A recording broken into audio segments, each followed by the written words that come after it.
tal? ¿Cómo están? Bienvenidos a una nueva mañana de radio. Es 2 de octubre, es jueves, año 25. Esto es Más de Uno, esto es la radio. Estamos con ustedes hasta las 12:20. Déjenme que les cuente una historia que es muy corta. Había una vez una alcaldesa que antes había sido activista y cuando perdió la alcaldía volvió a serlo, que llevada de su compromiso con los derechos humanos y con la legalidad internacional, se sumó a una expedición náutica de denuncia de la opresión intolerable que el gobierno de Israel perpetraba y aún perpetra sobre la población de Gaza. No se sumó ella sola.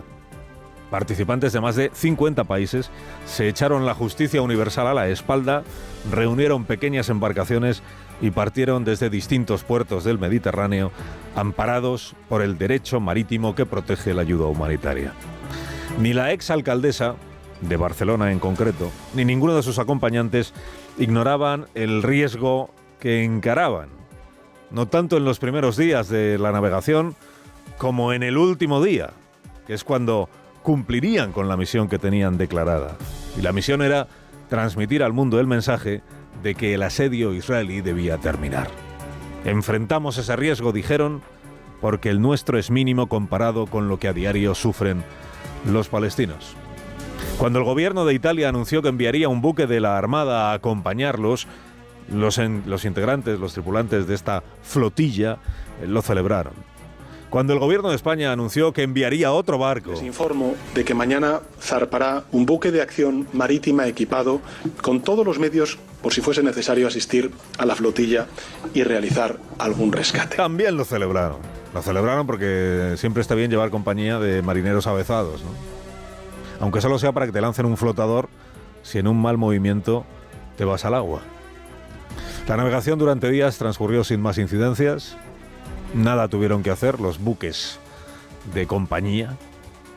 Pero llegada la última etapa de la misión, el gobierno, que hasta entonces parecía haber entendido el sentido de la flotilla, empezó a predicar a coro sobre el riesgo de seguir adelante e intentar cruzar las aguas de exclusión para llegar a Gaza. Y fue entonces cuando la exalcaldesa y los demás tripulantes debieron de pensar: pero si es a eso a lo que hemos venido.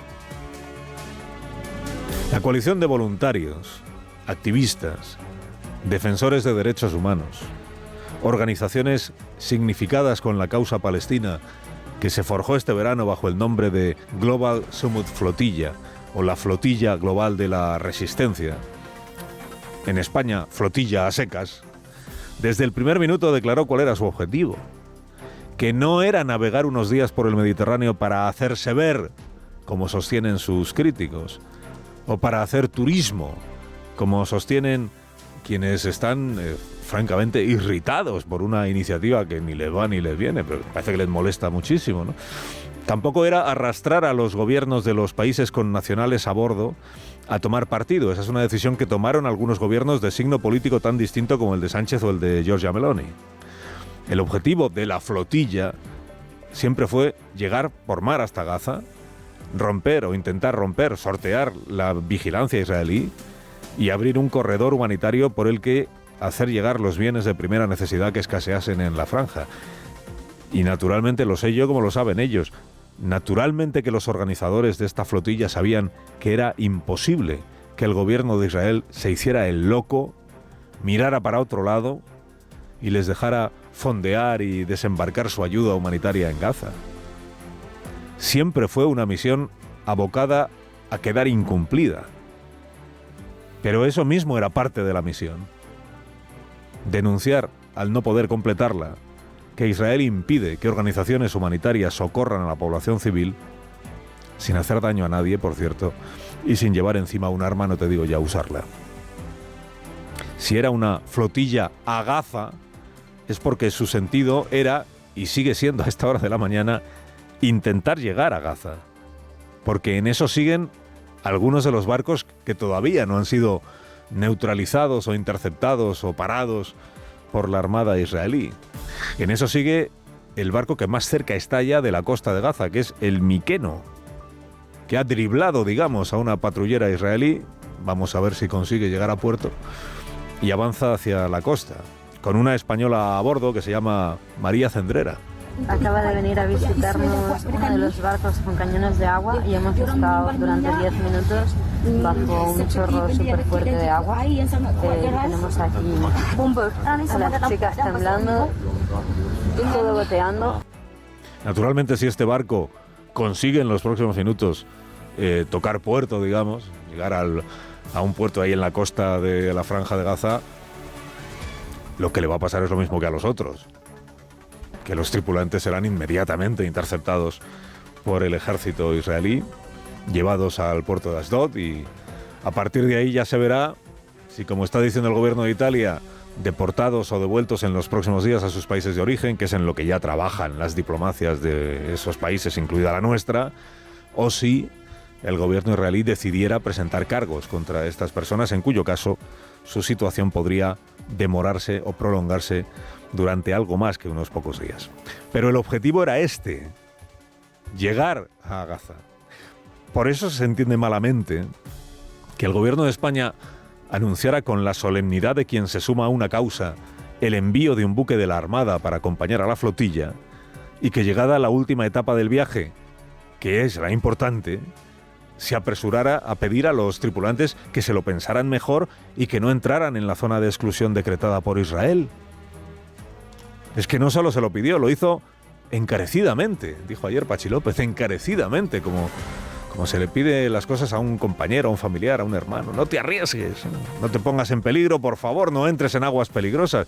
Pero vamos a ver que es a eso a lo que iban. A entrar en esas aguas sabiendo que Israel haría lo que ha hecho. Asumiendo el riesgo de que algún barco o algún tripulante pudiera resultar dañado en esa operación. Es que dijo ayer Patxi López, nuestro faro, dijo: hay que ser prudentes, que en la zona de exclusión la seguridad no está garantizada. Pues este es el mismo Patxi López cuyo gobierno alentó esta expedición. ¿Es posible entonces que no haya entendido nada? Siempre supo el gobierno y siempre hemos sabido todos que el barco de nuestra armada echaría el freno en cuanto viera a unas pocas millas o a unas muchas millas de las aguas de exclusión, en cuanto viera que llegaba en ese punto, claro que echaría el freno. Siempre supo el gobierno y hemos sabido todos que se envió un barco militar como podía haberse enviado un barco de salvamento marítimo, porque ni iba a utilizar su armamento ni iba a dar motivo alguno para que otros lo utilizaran. Siempre supo Yolanda Díaz, que aunque a veces no lo parezca, sigue siendo la vicepresidenta 2 del gobierno de España, que el barco de la Armada iba a lo que iba: a ofrecer sensación de seguridad, y a hacer visible la simpatía del gobierno de España con la flotilla, que a eso iba.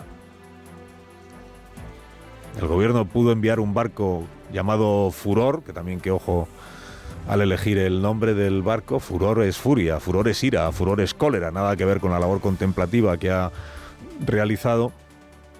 Pudo haber enviado un barco como pudo haber enviado una avioneta de playa con una pancarta que dijera: Sánchez con la flotilla, pero a 15 millas de distancia.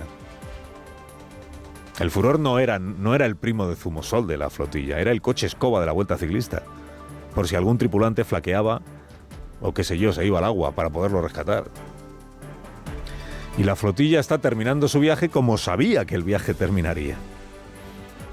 Vamos a ver si alguno de los barcos consigue llegar a puerto, pero vamos a ver también cómo todos los tripulantes al final son devueltos al país del que llegaron sin poder haber abierto ningún corredor humanitario, pero habiendo denunciado la imposibilidad de hacerlo.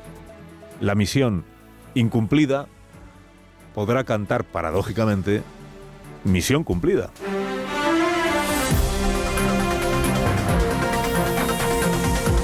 Hamás se está tomando su tiempo para responder al plan Trump. Cada nueva hora que pasa, cada hora que se lo piensa, pues es una hora que aumenta la expectativa de que, contra pronóstico y contra el criterio de Sumar, o sea, desoyendo a Pisarello y a Yolanda Díaz, Hamás quizás se avenga a dar una oportunidad a este plan. Sin entusiasmo claro, sin convicción claro, recelando naturalmente, exigiendo calendarios, pero dando una oportunidad a ese plan.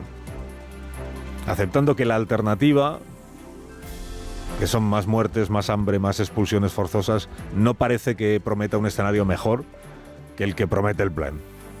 Han pasado 2 años de los atentados con los que Hamás logró espantar a la sociedad israelí, aterrorizarla. Retrató Hamás a un Israel vulnerable, un Israel confiado y vulnerable, al que le habían asesinado y secuestrado cientos de ciudadanos en una sola mañana. Pero luego han venido 2 años de apisonadora militar. Y jamás ha perdido ese pulso. El clamor internacional que hoy existe contra la desalmada reacción israelí es la prueba visible de que es Israel quien se ha ido imponiendo en Gaza. Sin llegar a liquidar del todo a Hamás, sin llegar a limpiar étnicamente la franja, sin llegar a conseguir la liberación de los rehenes israelíes, pero se ha ido imponiendo Israel. Jamás podrá resistir, podrá devolver algún golpe, pero no va a doblegar al ejército israelí y desde luego no va a conseguir que el Estado israelí desaparezca. Entre otras cosas porque el padrino de Hamás, que es Irán, se ha cuidado de no ir al choque total con los israelíes. El respaldo de la Autoridad Nacional Palestina o de la Unión Europea al plan Trump no se debe a que este plan sea un prodigio de ecuanimidad y de justicia, porque no lo es, ni a que vaya a resolver en 2 días un conflicto que dura 80 años, porque no lo va a resolver. Se debe únicamente a que es la única oportunidad a la vista para que la lista de muertes se frene. Ni siquiera que se detenga del todo, simplemente que se frene. Con flotilla o sin flotilla, todo el mundo sabe lo relevante ahora que es, que lo relevante ahora es si el plan avanza o si es derribado antes de empezar.